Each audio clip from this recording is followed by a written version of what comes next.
This video is about an obese 12-year-old girl who died from COVID. Totally tragic event, obviously, for any parent to lose a child, no matter what the age. So what is the prevalence of obesity in people under the age of 20? Well, the CDC has given us this information. You can see right here. 12 to 29-year-olds in America, 20%, 1 in 5 are obese. I mean, what a nightmare. When I was growing up, it was the rare child who was obese.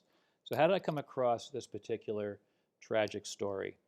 Well, someone sent me a link to an article about a 19-year-old who died from COVID. So, and they characterized him in this email that was sent as super healthy. So I just wanted to put into Google just these words to see what I would get. And you can see New York Times talked about it in People magazine, as well as in another newspaper that I'm going to show you a second ago. So you can see super healthy 19-year-old dies from COVID. Student dies, campus gets serious about it. And then I saw this one right next to it. So I looked for the 19-year-old, and then I came across this one. So 12-year-old girl dies of COVID-19. Family urges mask wearing. So this is just what, I mean, I don't understand why this mask wearing thing has become so frenzied for people. But when I first looked at this guy, the super healthy guy, then I saw her. Clearly, she is obese, probably morbidly obese.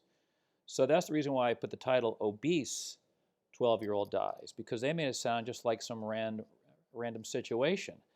So first we'll look at this guy. And part of the reason why I'm showing you both of these is because if you just look at super healthy college kid dies, 12-year-old girl dies, this really makes one think that that this is the strongest virus that has ever hit mankind, and it feeds this problem: the fact that Americans overestimate dying from COVID by 5,000%, which I just put up on September 30th.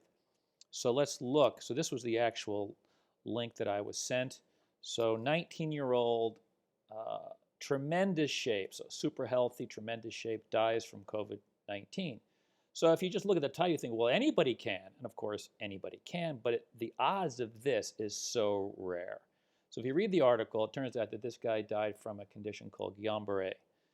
Really rare condition. So you can see there are a total of 1 to 2 cases of Guillain-Barré syndrome, Guillain-Barré syndrome per 100,000 people. So they're making it sound like this is a COVID thing, but look right down here. It shows up. So Guillain-Barré shows up a few days or weeks after the common cold, stomach virus, or the flu. Less rare, but it can happen. Even vaccines can trigger Guillain-Barré. So how come it was presented like this, making it sound like it's a COVID thing? It is really not. So this same healthy guy, and he had a mild COVID reaction. But what Guillain-Barré is, you can see here. Basically, it is the outcome of a overreactive immune system. It's an autoimmune-like state that manifests. So you can see the death rate it varies widely between 1 and 18%. So this young man passing away was an extreme outlier event. It should not be used to scare people into thinking that that anyone just for no reason can die from COVID, because then we should have the same fear of the common cold, stomach virus, or flu. Now, most people have greater fear about the flu, but you could just as easily die from Guillain-Barré if you have a cold or a stomach virus. Just the chances of it, pretty remote, 1 to 2 cases. So 1 out of 100,000 to 1 out of 50,000 people in a population get it. So it's really not that common. So back to the first image. So let's talk about the young lady here. Tragic, obviously tragic, tragic, tragic. So I'm going to just blow it up a little bit. This is the actual article in today, in the, well, there's a video as well as you can read the article in today. So you can see we all need to think about each other. Mom speaks out after 12-year-old dies of COVID. Wear masks to protect others. Well, let's look at what this family actually did, because it's going to show you that the hygienic issues relating to any infectious disease is only part of the story. And all this family focused on was the hygienic issues. You can see this family thought they were doing everything they could to protect themselves, except get healthy, because no one told them that you need to be healthy.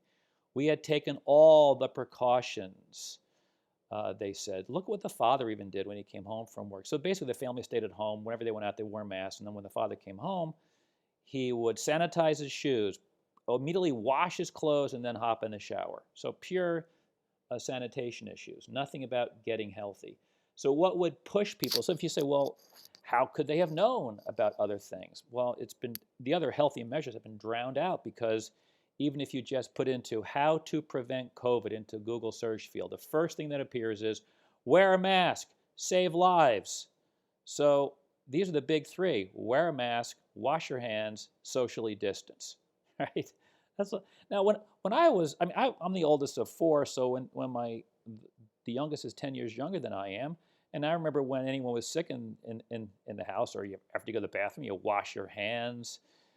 If someone is sick in the house, you stay away from them. The only difference, so these ones here have been used forever. The only difference is mask wearing.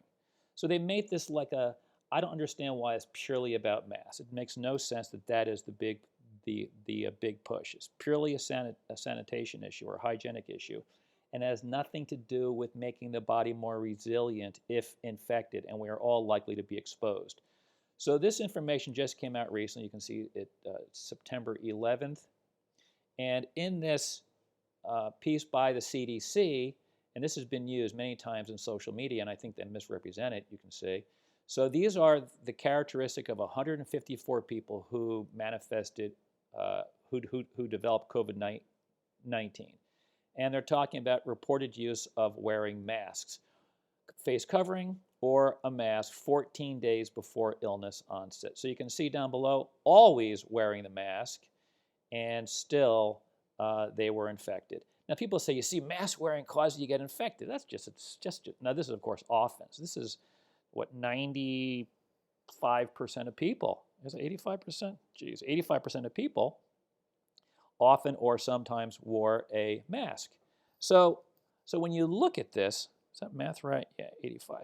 So people say, oh, you see, if you wear a mask, you get infected. No, it's that everyone's wearing a mask, which means simply that just wearing a mask is not the answer. The fact that mask wearing is what, I mean, look at social media and emails. People even have under their signature, wear a mask. It's mind-boggling, because it has nothing to do with the health of the body. All this will do is hopefully reduce one's exposure from others, or reducing exposure of others to you. But what we do know very clearly here is that clearly mask wearing does not prevent all exposures. So what should we do? Well, we should make the body healthy. So this family and others like them who have obese family members, whether they be aunts, uncles, grandparents, parents, brothers, sisters, or children, should understand these things right here. This is the best way to survive the flu, COVID-19, or any other virus, is to do what? Get your body weight normal. Get your glucose levels normal. What I mean by levels, we're talking about fasting glucose, postprandial glucose, and hemoglobin A1C. Get your vitamin D level to normal. Take zinc and vitamin C and others. I'll show you what I mean by others in a little while. And replace refined food calories with vegetation. Now, why is that not the mantra? These things are all known to be beneficial, and they're even more beneficial if they're all done at once. Well, why? It's because they have an immediate anti-inflammatory benefit. The second you start doing this, you get a benefit. And the longer you do it, the benefit increases, which means over time, this means that we will reduce our hyperimmune response to a virus, and that is what the hyperimmune response, called a cytokine storm, is what kills people who have the worst outcome for being infected by the coronavirus or the flu virus. And so what? There will always be new viruses that emerge, and so we should all be prepared, and that means we want to have a healthy body. It's really bizarre that having a healthy body has not been a huge issue put forth by any governmental agencies, politicians, news media, none of all. They'll simply talk about, well, should you take vitamin D? As if that's the answer. So you have some big fat guy here. Should I take vitamin D?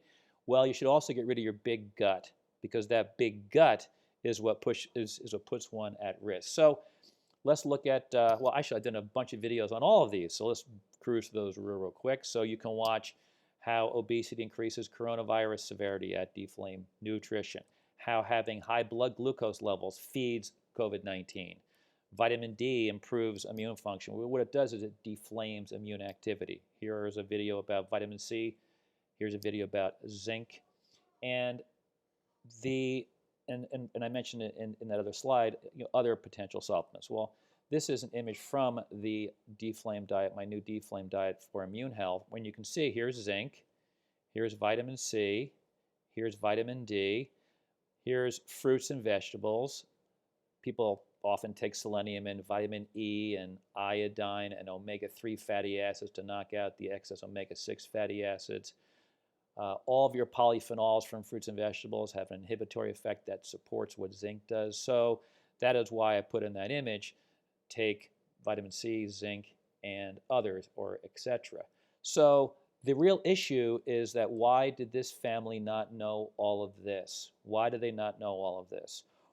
Well, they may have heard about it, but it was not emphasized, because what was emphasized repeatedly, endlessly, from the CDC and all the social media morons and all the news people, mask, mask, mask, mask, mask. It saves lives. What really saves lives is if your body is healthy. So we should all know that masks are not the key defense against COVID. A healthy body is. Now, someone may say, well, how do you know this for sure? Well, this has actually been known for over 150 years. So back in the mid-1800s, Claude Bernard, a famous physiologist, a less well-known guy, Antoine Béchamp, they're the ones who argued and tried to convince Pasteur about the fact that the health of the body. Now, back what Béchamp said, he called it the terrain theory, meaning the physical body. The terrain, the body in which the virus or bacteria finds itself, determines the outcome. So on Pasteur's deathbed, or at the end of his life, you can see what Pasteur said. Béchamp was right. The microbe is nothing. The terrain is everything. So that was quoted from an infectious disease journal. So this is not something that it's someone in social media made up. Now, I would say that the microbe is not nothing. It depends upon the dose. I would certainly not want to drink a glass full of Corona. God, that would probably kill anybody. But in normal exposure, the microbe is really not much. It is the health of the body that is everything. And so why is that not promoted? We had opportunities. So this was from the New York Post back in April of this year. America's junk food diet makes us even more vulnerable to coronavirus. Yeah, no matter the age. So here's an old fat white guy, old fat black guy, or aging fat black guy. And then we had that unfortunate 12-year-old who was also as obese as these old guys, and that's what put her at greater risk for dying or for hospitalization. Age, obesity, biggest risk factors. This has been put out there, very, very well known. So what actually goes on with it? Why has not this been pushed aggressively to urge Americans and people around the world to become more healthy? In fact, look at this. This is actually disgusting. This is from the New York Times. Don't be ashamed of those extra pounds. Really? Don't be ashamed. What a dumb word, first of all. It should be, here would have been a better title as opposed to, look how ridiculous this is. Don't be ashamed of those extra pounds. Some people call them the COVID-19 pounds, others call them just the COVID 10 or 20 or 30, whatever it is. This should have been the title with a different picture of this guy. It should have been, why your extra COVID-19 pounds can kill you. That's what it should have said. Or it could have said, why your extra COVID-19 pounds makes you a walking, talking, coronavirus spreading machine. That's what they could have said. But no, of course, they make us say, don't worry about it. You should worry about it. I don't use the word ashamed. You should worry about it because clearly people are at higher risk of dying. So how long have we known about this? Well, we've known about the issue of obesity and people suffering. So again, you can see the title. COVID-19 is not a virus, mask, or lack of a vaccine crisis. It is an obesity crisis. And here we have it right here. How many Americans are obese? About 70% of the adult population in America is overweight or obese. The CDC estimated that about 42% of adult Americans 18 and older are obese, which means they are the biggest COVID vectors and most likely to die. You can read through 1 through 6 for yourself. All the references are in this new book, and here's one of the references. You can read that for yourself. So how long have we known about this? Well, I didn't really think about it until the whole COVID thing appeared, but it turns out, so you can see the steps through which the obese fat cells and the obese-related immune cells drive severity of all viral infections and chronic diseases. But how long have we known about obesity as being a driver of infectious disease? Well, this goes back to 1985. Absolutely unbelievable. 1985, obesity as a predictor of poor antibody response to hepatitis B vaccine. And so subsequent studies have demonstrated that obese people, now think about this whole, the vaccine will save us. Well, most people, at 42% of Americans, are obese, so it's not going to be as effective for them. So the obese people are the most likely to die, and they're the most infectious, and they're the most robust spreaders of the disease, and the vaccine is not going to be as effective in them. I mean, what a nightmare.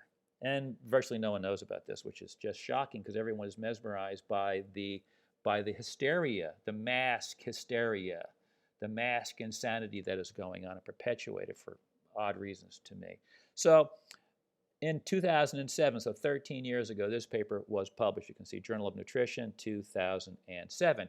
Diet-induced obese mice have increased mortality, so they are more likely to die when they're infected with the influenza virus. We've known for decades that there is this problem for obese people when in the context of viral infection. And here was, I'm pretty sure this was the first actual study where they did this. This was 13 years ago.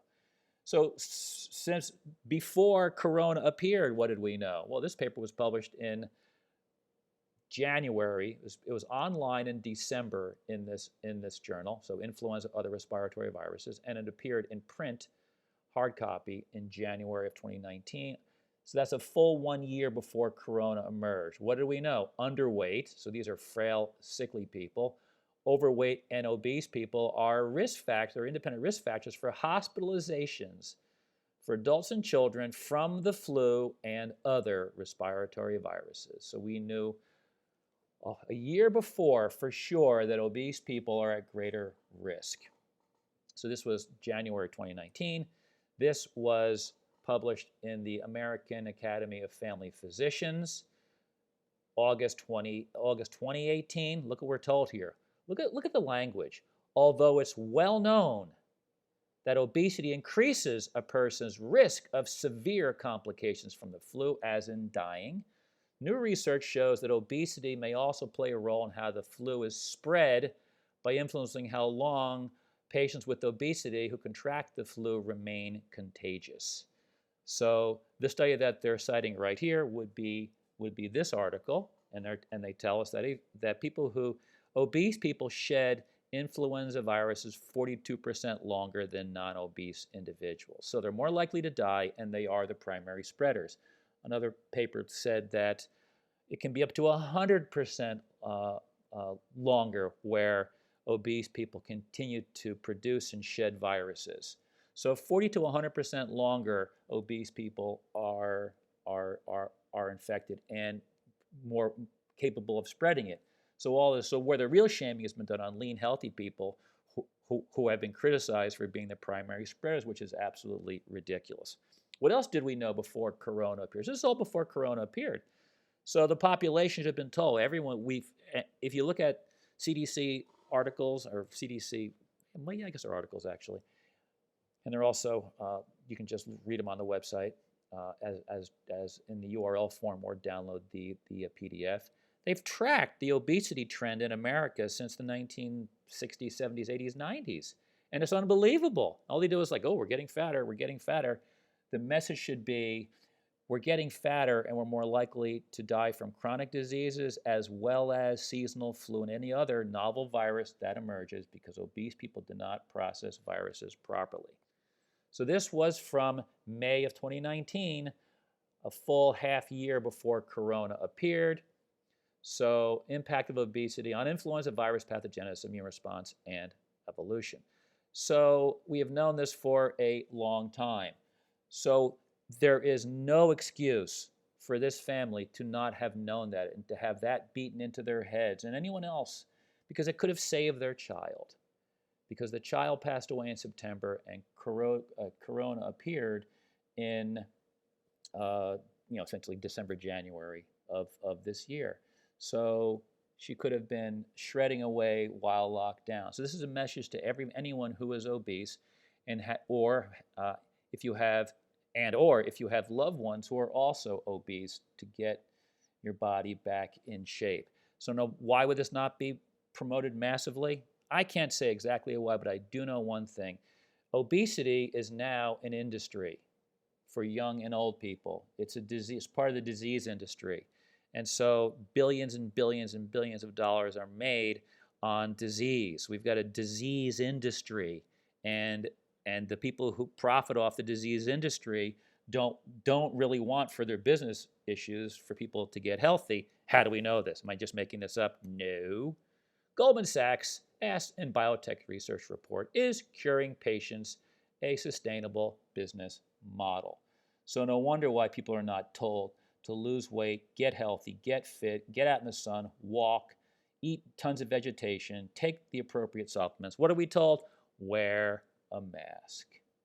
Criminal, absolutely criminal, because 150 years ago, we knew that the microbe is nothing compared to, in appropriate doses, the microbe is nothing compared to a healthy body.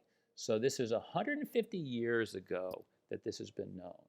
How come this isn't broadcasted massively? Well, you can come up with your own conclusions. I showed you previously it's a big business issue. So what you can do on your own, if you like my approach, is you can head right over to my Amazon author page or into Amazon Journal, and you can score my books. And if you want to get volume discounts, you can get them at dflame.com.